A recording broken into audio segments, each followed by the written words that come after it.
Babi! A odgovora ni bilo. Babi! Vstopila je v sobo. Babi! Babica!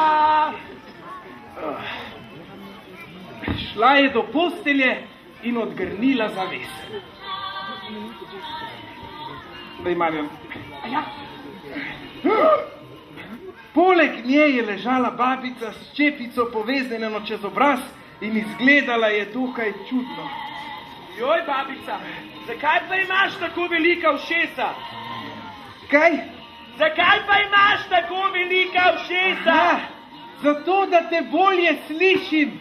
Joj, babica, zakaj pa imaš tako velike oči? Zato, da te bolje vidim.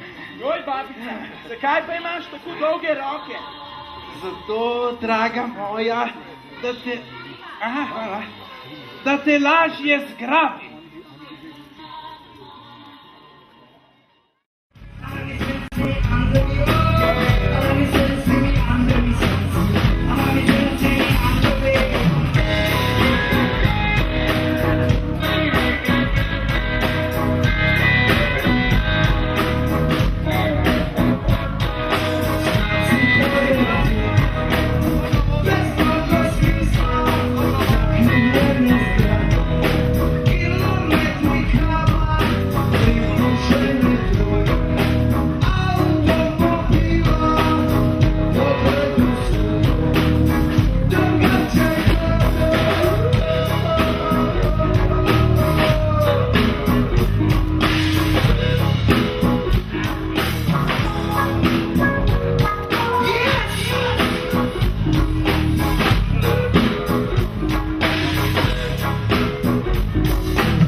Goodbye.